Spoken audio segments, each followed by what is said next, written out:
Olá, saudações a todos. Eu sou o professor Vieira, esse é o canal Antônio Vieira e eu quero, neste vídeo, compartilhar com vocês uma boa notícia para todos aqueles que torcem pela educação nesse país, a educação no Brasil, é que nesse último dia 16 de janeiro de 2020, o presidente da República, Jair Bolsonaro, e o ministro da Educação, Weintraub, eles anunciaram um aumento para os professores da educação básica e início de carreira para R$ 2.888. Isso já ajuda bastante e é um passo adiante, né? Uma coisa que vai favorecer com mais pessoas, né, queiram se dedicar à educação, ao magistério, que faz muita falta, e esperamos que venham melhores salários ainda no futuro, né? Essa questão salarial, nós sabemos que é um fator que atrai as melhores cabeças para as profissões. E o magistério, ao longo de muitos anos, ele tem sofrido com isso. Os baixos salários não tornam a profissão atrativa para aqueles jovens que querem decidir pela carreira. Muitos jovens têm vocação para o magistério, mas infelizmente os baixos salários afugentam-nos. Eles têm que seguir outros rumos. Em relação a essa questão da educação, eu aproveito essa oportunidade também para falar com vocês a respeito de um tópicozinho que eu sempre defendi no meu tempo da ativa no magistério, em relação à estruturação do magistério no ensino superior. Eu acho que os professores das universidades, eles poderiam ter opção de trabalhar em cargas horárias mais reduzidas. Normalmente, os professores, para receber uma remuneração adequada, eles têm que se dedicar 40 horas semanais. Para melhorar ainda os salários, tem que fazer contratos de dedicação exclusiva. Então, o professor fica ali na universidade, dedicado exclusivamente ao magistério, né? E muitas vezes ele fica afastado do dia a dia da sua carreira. Na questão do magistério, isso foi assim agravado há muitos anos atrás, desde o tempo do presidente Collor, né? Começou assim a se perseguir essa questão de carreiras, né? E naquele tempo, antes disso, e eu sou desse tempo, os professores de engenharia, de medicina e do direito, eles poderiam trabalhar também na sua profissão, assim como médico, poderia trabalhar nos hospitais durante o expediente e ser professor na universidade. A questão dos médicos se dedicarem exclusivamente ao magistério não é tão problemático, porque muitas universidades, muitas faculdades de medicina, tem hospitais escola, e esses médicos podem também trabalhar nesses hospitais escolas e vão se desenvolvendo. Mas na área de engenharia, por exemplo, houve uma questão que interferiu um pouco no ensino, no meu modo de entender. A engenharia, por exemplo, entrou em crise assim, já pelas décadas de 80, né?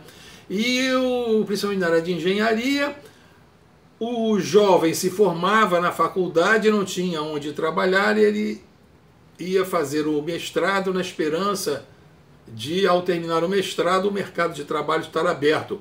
E muitas vezes aconteceu, o mercado de trabalho continua fechado, e ele então enveredou mais assim, bom, vou fazer o doutorado para ver se quando eu terminar o doutorado as condições do mercado já estejam mais favoráveis e eu possa entrar no mercado de trabalho, e nisso muitos foram até o pós-doutorado. E o caminho natural desses profissionais foi o magistério, foi a área de pesquisa. E no magistério, muitas universidades não têm aqueles recursos que que muitas áreas do setor privado têm. E esse doutor, esse aluno que seguiu, vamos dizer assim, desde lá do primário, só estudando, primário, ginásio, o segundo grau, ficou a faculdade, o máximo de prática que ele tinha em estágios remunerados, depois fez a faculdade e foi assim por diante. Depois ele entrou para o magistério e ficou com dedicação exclusiva. Então ele ficou muito arraigado, esse tipo de professor fica muito arraigado a pesquisas bibliográficas. Não são todas as universidades que têm centro de pesquisa, que têm recursos para ter acompanhar o estado da arte de todos os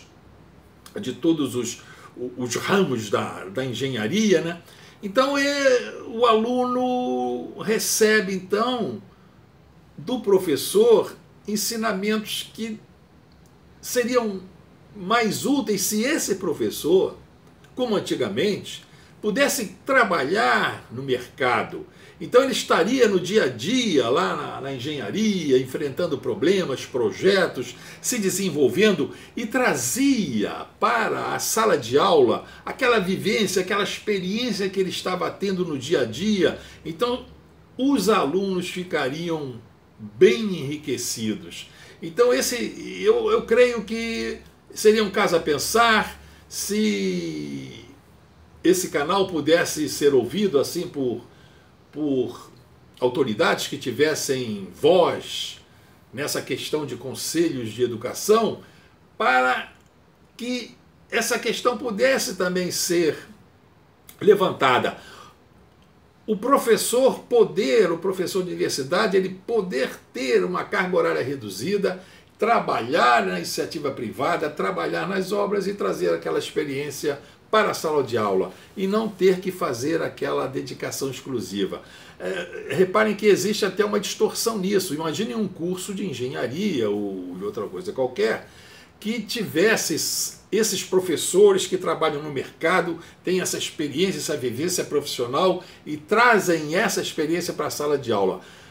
A classificação da CAPES, que vai pontuar a qualidade de um curso, ela dá uma pontuação muito alta a cursos que tenham uma quantidade grande de professores com DE, com doutorado, né? Mas esse detalhe de professores que não têm essa quantidade de títulos, mas têm uma experiência profissional muito grande e levam isso para a sala de aula, isso não dá ponto para o curso.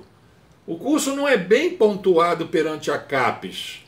Então é uma questão que eu creio que poderia ser pensada, né? Bom, senhores, então esse é um papinho assim daqueles que eu gosto de ter com vocês.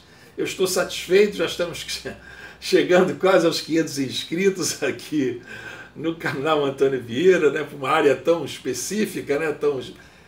Como eu estou atuando, realmente é um motivo de alegria, né? Então, se vocês puderem, compartilhem e promovam mais para o nosso canal crescer. Até a vista, pessoal!